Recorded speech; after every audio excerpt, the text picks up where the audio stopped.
اعوذ باللہ من الشیطان الرجیم بسم اللہ الرحمن الرحیم واستعینوا بالصبر والصلاة وإنها لكبيرة إلا على الخاشعين صدق اللہ العظیم۔ واستعینوا بالصبر والصلاة، اور مدد مانگو صبر سے اور نماز سے۔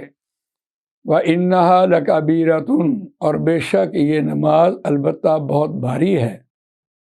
إِلَّا عَلَى الْخَاشِعِينَ، مگر یہ ان لوگوں پر بھاری نہیں ہے جو اللہ سے ڈرنے والے ہیں۔ آیت نمبر 45 آپ کے سامنے تلاوت کی ہے اور اس کا لفظی ترجمہ بھی آیا، اور یہ مضمون سورہ بقرہ 5واں پارہ 5واں رکوع اس کا شروع ہوا۔ 5ویں رکوع میں یہ بات بیان ہوئی ہے۔ اس آیت کا پچھلی آیت کے ساتھ جو گہرا ربط ہے اس کو دیکھیے، پھر یہ آیت سمجھ آتی ہے کہ ہم مدد مانگیں اللہ تعالیٰ سے، اور کس کے مقابلے میں مدد مانگیں اور مدد کہاں سے مانگیں۔ ہم اللہ تعالیٰ سے مدد مانگیں، اپنے شیطان کے مقابلے میں مدد مانگیں، اور مدد مانگنے کا ذریعہ صبر ہے اور نماز ہے، اور ڈٹے رہنا ہے، جمے رہنا ہے، کھڑے رہنا ہے۔ اور مدد کس اعتبار سے کب مانگنی ہے اور کس کے مقابلے میں آئے گی؟ جب آپ لوگوں کو نیکی کا حکم دیں گے تو معاشرے سے جو رزلٹ آئے گا، جو مخالفت اترے گی، اس پر یہ بات کہی گئی ہے کہ اللہ سے مدد مانگو۔ اور یہاں صبر کے معنی جو ہیں وہ یہ نہیں ہے کہ بچہ بھوکا سو گیا اور بڑے صبر والا ہے۔ اس کا مطلب ہے آپ نے نیکی کا حکم دینا شروع کیا ہے اور اس پہ ڈٹے رہیے، جمے رہیے، کھڑے رہیے، مستقل مزاجی سے کرتے چلے جائیے، اور جو تکلیف آئے اس کو برداشت کرتے رہیے۔ یہ صبر کے مفہوم ہے۔ جو معاشرے میں لگاتار مسلسل آپ کے خلاف ایک پھرلاوا اٹھ رہا ہوگا، اس کی پھر مدد آپ نے نماز سے مانگنی، اللہ کے حضور پہنچنا ہے۔ پچھلی آیات میں ہم نماز کو قائم کرنے کے حوالے سے پڑھ چکے۔ مسجد میں جائیے، باجماعت نماز پڑھیے۔ نبی اکرم صلی اللہ علیہ وسلم کے دور میں صحابہ جب معاشرے میں قولوا لا الہ الا اللہ تفلحوا کی دعوت دے رہے تھے تو جو مار پڑ رہی تھی ان کو، اس مار پہ جب مسجد میں جا کر اکٹھے ہوتے تو والعصر ان الانسان لفی خسر پڑھ کے بات شروع کرتے، اور آخر میں جب اٹھتے تب بھی یہی سورت پڑھ کے جدا ہوتے، لیکن اپنے حالات اور واقعات بیان کر رہے ہوتے اور ایک دوسرے کو دلاسا دے رہے ہوتے، ایک دوسرے کھڑے رہنے کی تلقین کرتے۔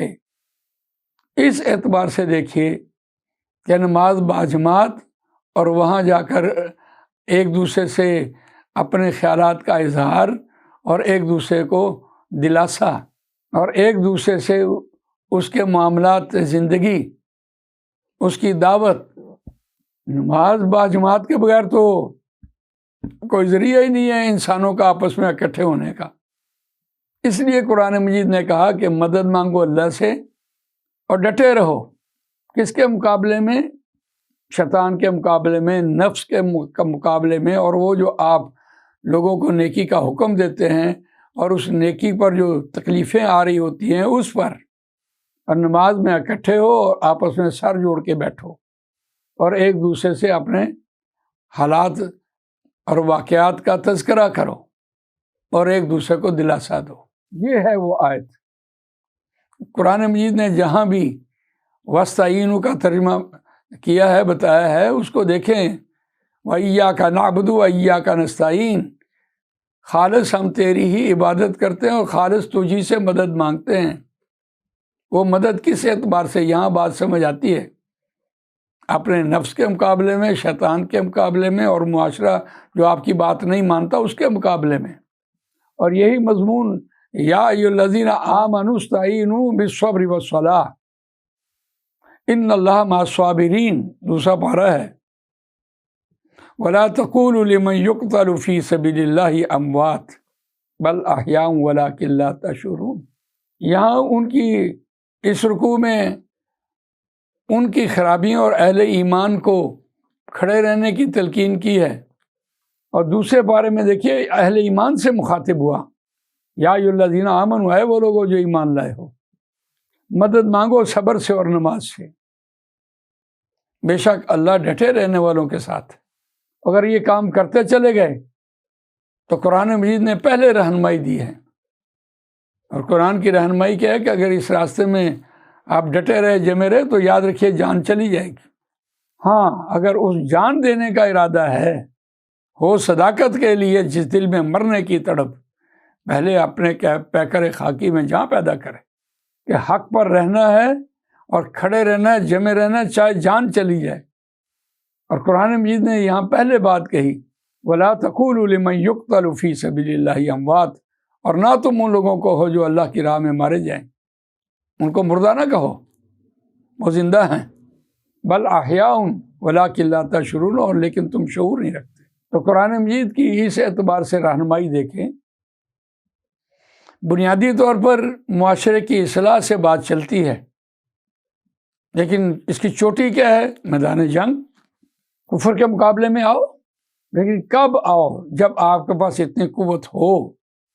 13 سال مکے میں نبی اکرم صلی اللہ علیہ وسلم نے صحابہ کی تربیت کی ہے، ان کے جسموں کو سخت کیا ہے، ان کے اندر رشتہ داری کا غصہ بھرا گیا ہے، تبھی تو میدان بدر لگا۔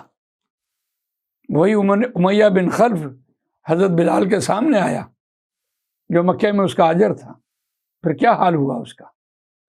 تو اس اعتبار سے دیکھیے کہ وہ جو تربیت تھی، ٹریننگ تھی، اس کا ظہور پھر غزوہ بدر میں ہوا۔